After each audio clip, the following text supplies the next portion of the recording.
What is up, YouTube family? I know I have not been on here and recorded for a while, but I wanted to jump on here and talk about manifestations and the things that I've picked up this summer that have helped me on my journey. The summer is one of my favorite seasons. Some summers are more exciting than others. Last summer was a bit more exciting than this summer, socially, but I still had a lot of great times. But it made me kind of, live in the past a little bit and long for days gone by when I was having a blast and I grew and I met new people. But I realized that, like, when you're going back and living in the past, you're never present. And when you're not present, your past is depression, the future is anxiety.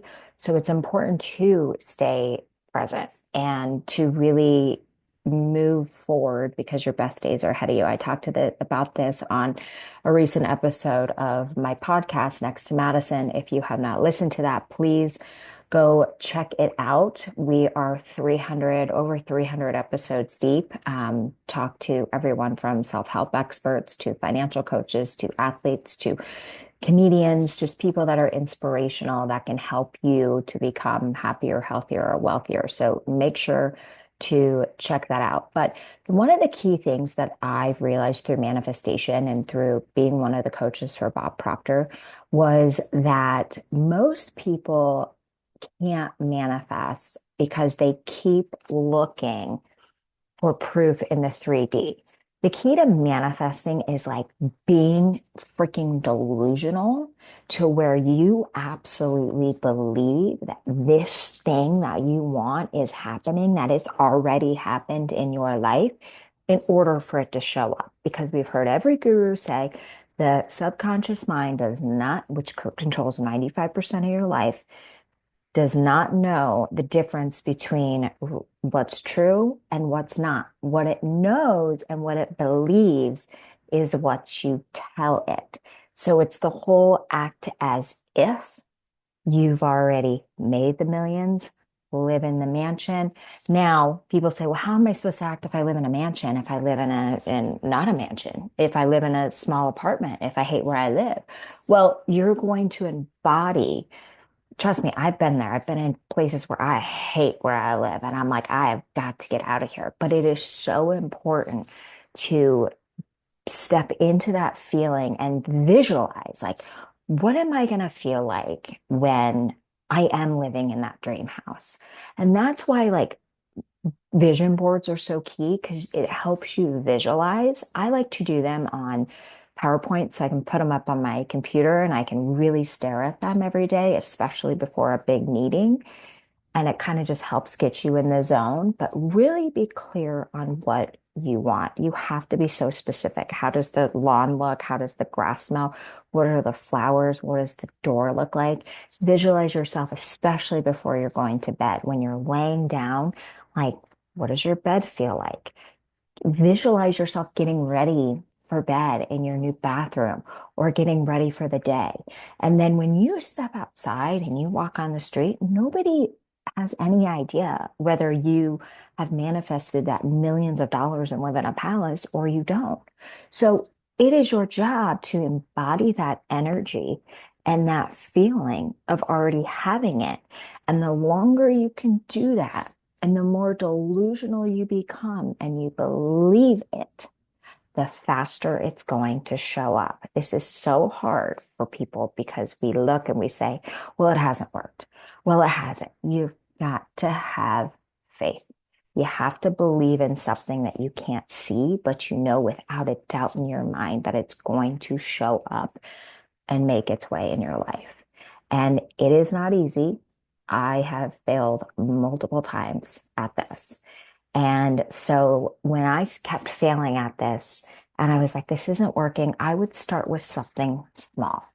And whether it was a cup of coffee, whether it was $20, whether it was just money being shown to me, whatever it was, and that will help give you proof and kind of build that confidence. I know it did for me.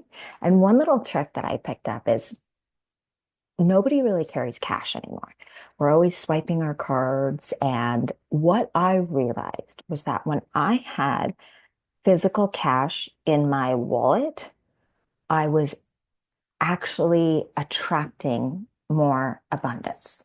When I didn't have the cash in my wallet, random money wouldn't just come, or things just won't come as fast. They would still come.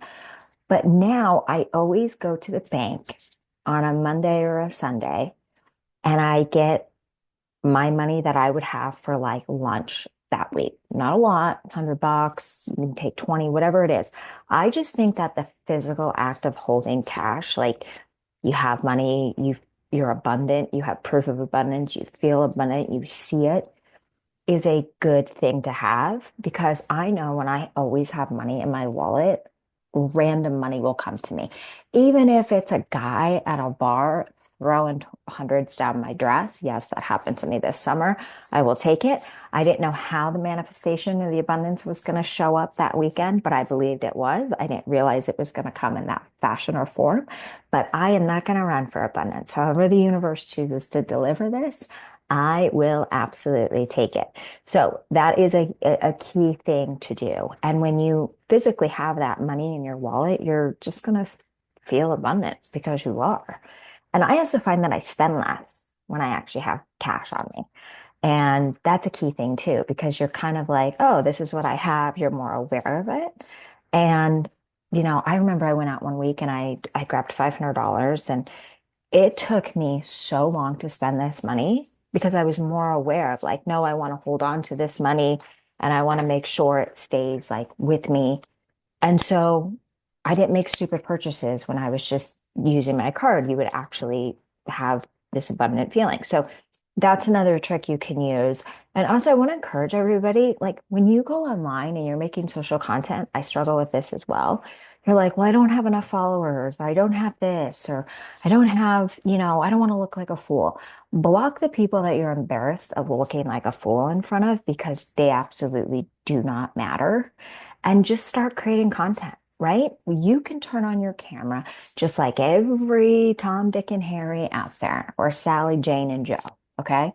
And you can create and you can talk just like you have a million followers, just like you have a multi-million dollar business.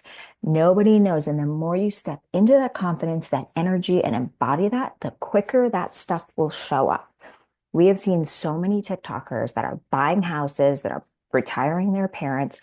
Why can't it be you? And the reason it was them is because they didn't stop. They created videos like they were a star when they barely had followers. They just kept going. And we've got to stop obsessing over the number. People are like, well, I'm not getting any views. If you got 50 views, I was a stand-up comedian for years. And sometimes we'd be in these small rooms. And sometimes there'd be one or two people in the audience and we still had to perform. If we had 50 people in the audience, that was a freaking amazing show. But somehow, when you only get 50 views on a social media reel, you feel like the whole world is ended. Or God forbid, what do they call it? The 300 view jail. Imagine if you had that many people at your birthday party listening to you tell jokes, listening to you speak.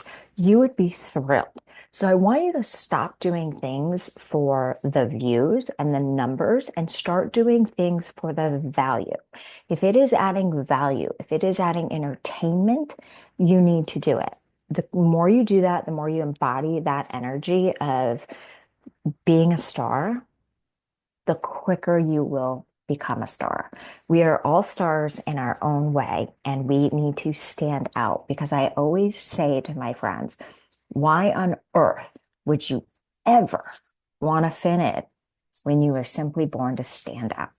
That's what you want to do. You have a platform. Everybody has access to a platform, right? We all are kind of on an equal playing field. These people that are making millions of dollars, they weren't on a TV show.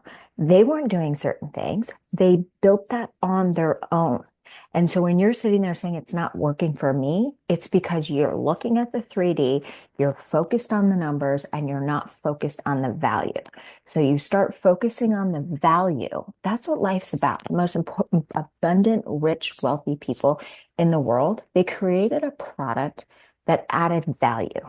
that changed and impacted the world. They didn't start saying, well, we're going to make millions and millions of dollars. Of course, they said that to their investors when they were raising the money, but they did it because they believed in this product and they knew that they could make a difference. And it was the value add that came with it. So when you are doing things like social media or you're starting a new company or you're trying to create something, I want you to come at it from a value added mindset and not a numbers mindset. Let the numbers follow. They will, as long as you're providing value. So stop living in the past. Stop regretting what you didn't do. You can't change it. Take yourself back to the present. Be grateful for what you have every single day and focus on what you can change. And what you can change is how you feel, how you manifest, and what you create. Because we can't rewrite our past, but we are the director, the writer, and the creator of our future. If you don't want to be where you've currently been at and you want to change things, the quickest way is to look at your daily habits, look at your daily thoughts, really pay attention to those. Because if you keep doing the same thing, thinking the same shit, eating the same food, consuming the same crap, you're going to have the same exact year. So if you want to change it, I always call right after Labor Day the new year. It is kind of the new year. You've got to change the thinking. So I want to encourage everybody today, when they step outside of their apartment, their house, whatever it is, when they turn on that TikTok video or that Instagram video or that YouTube, you are now the star. You are the star with millions of people watching you, and you have the ability to make an impact. Why? Because you're you. There's no one else like you. So stop holding yourself back, get the hell out of your own way, and let's make some magic. Have a great day. And don't forget to check out my podcast, Next to Madison, where I dive deep into all things that can make you happier, healthier, and wealthier.